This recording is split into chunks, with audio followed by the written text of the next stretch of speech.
It was 63 days ago that Donald Trump announced his intention to nominate Fox News host Pete Hegseth as his Secretary of Defense. And in those 63 days, the American public learned a lot about Pete Hegseth. There were his controversial public positions, like his defense of accused and convicted war criminals, his contempt for the Geneva Conventions, and his repeated insistence that women in the military should not serve in combat roles. And then came a flood of revelations about Hegseth's personal life. First, there was the discovery that he had entered into a settlement with a woman who accused him of sexually assaulting her at a conference in 2017. Hegseth denied that allegation. But soon, other stories were surfacing, stories about Hegseth's reputation for drunkenness on the job, both as the head of 2 veterans organizations and as a weekend host on Fox News. There were also stories about his financial mismanagement of the organizations he led and stories alleging a history of cruel and offensive public behavior, like drunkenly chanting, "Kill all Muslims," at a bar in Ohio. Now, Senator Ernst was not the only Republican who effectively rolled over today when it came to vetting Pete Hegseth. In fact, a lot of the questioning from Republicans was utterly embarrassing. How many genders are there? Tough one. Senator, there are 2 genders. How many push-ups can you do?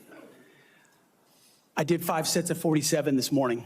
The only reason why I'm here and not in prison is because my wife loved me too. Tell me something about your wife that you love. Maybe if you could spend a minute just elaborating a little bit about the wokeness, where it comes from, and who will be held accountable. Despite all of that, Democrats did their best to hold Hegseth accountable for his controversial past, including and especially Senator Tim Kaine, Democrat of Virginia. You've admitted that you had sex at that hotel in October 2017. You said it was consensual. Isn't that correct? Anything? You've admitted that it was consensual, and you were still married, and you just had a child by another woman. You had just fathered a child 2 months before by a woman that was not your wife. I am shocked that you would stand here and say you're completely cleared. Can you so casually cheat on a second wife and cheat on the mother of a child that had been born 2 months before, and you tell us you are completely cleared? Senator, how is that a complete clear? One of your colleagues said that you got drunk at an event at a bar and chanted, "Kill all Muslims." Another colleague, not anonymous, we have this, said that you took co-workers to a strip club. You were drunk. You tried to dance with strippers. You had to be held off the stage. And one of your employees in that event filed a sexual harassment charge as a result of it. Now, I know you deny these things, but isn't that the kind of behavior that, if true, would be disqualifying for somebody to be Secretary of Defense? Senator, anonymous false charges. They're not anonymous. Joining me now to discuss all of this is Senator Tim Kaine of Virginia. Senator, thank you so much for being here tonight.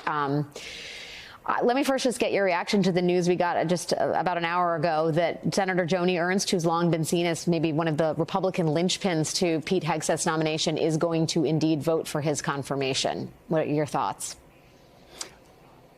Alex, I'm shocked but not surprised.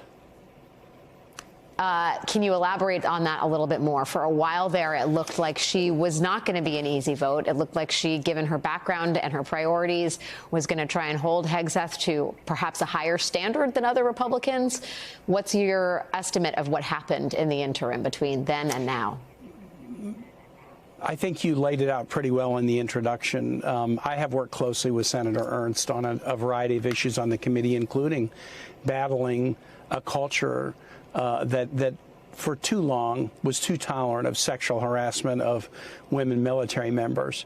But when she raised legitimate questions and didn't just sign on board with the nomination, the amount of pressure that's been applied to her from the Trump team, and you focused on things like ads on TV, but this is also things like personal threats and the kinds of things that you unleash.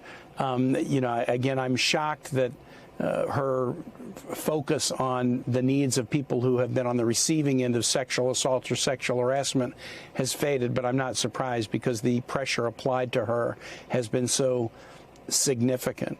It's a sad day to hear that.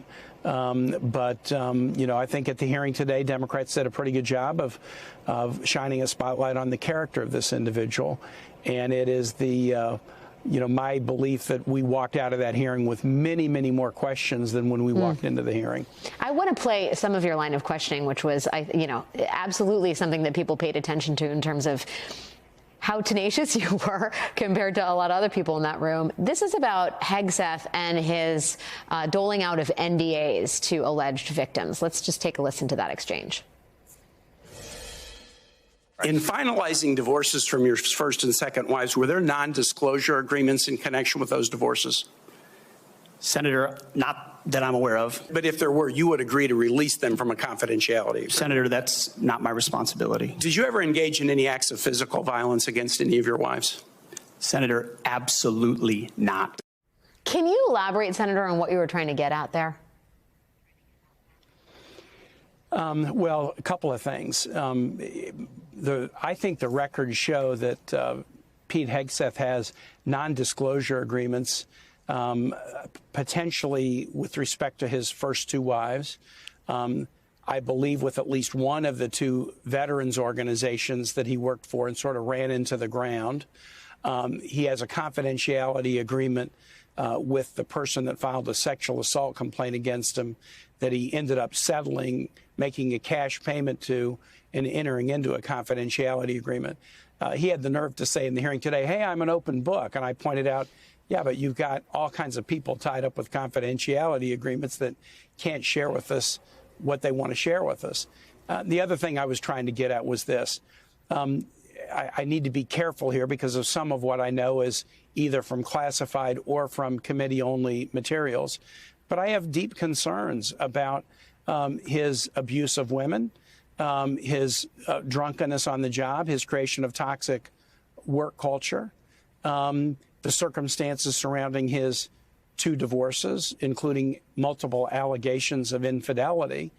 And I was trying to get him to just be candid with the American public. Should committing a sexual assault be disqualifying to be Secretary of Defense? Not a hard question. Should spousal abuse be disqualifying to be Secretary of Defense? Not a hard question. Should drunkenness on the job be disqualifying to be Secretary of Defense? Not a hard question. He wouldn't answer any of them. And that was very telling to me. I got to ask, I mean, given what you're floating here, some of it's new, some of it there's been rumors of, some of it's been reported on.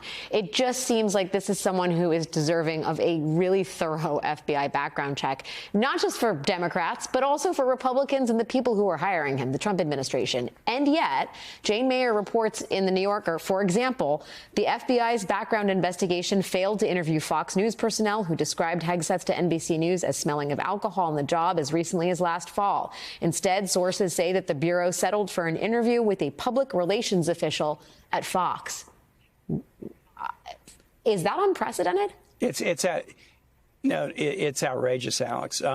And I haven't even seen the FBI report. They won't give it to me. They gave it to the chairman of the committee, Senator Wicker, and the ranking member, Senator Reid. But in my discussions with Senator Reid, it's very plain that the FBI did not interview many people who had been directly identified in other documents that have been made available. They didn't bother to interview them. And that is just outrageous. You saw Pete Hegseth in the committee hearing today try to say all these claims were anonymous smears. These are not anonymous smears. The materials that I've read with the allegations about his behavior, each behavior is connected directly to an individual who in many cases, I believe, was not interviewed by the vetters. And the individuals named in the documents we've received even include his own mother, who wrote him an extremely painful and blunt letter when he was undergoing a second divorce, calling him a serial abuser of women. And the facts just line up one after the next, whether it's what his colleagues, work colleagues in 3 organizations have said about him, what he has written or said about women in his own books and writings, in the circumstances of his 2 divorces, in the circumstances of the criminal allegation against him, which did not lead to a criminal conviction, but it did lead to a settlement and a payment and a non-disclosure agreement. there is real investigation that needs to be done by someone here. But even on a paltry record that is largely notable for what it omits rather than what it includes, the facts are extremely troubling about the character of this individual.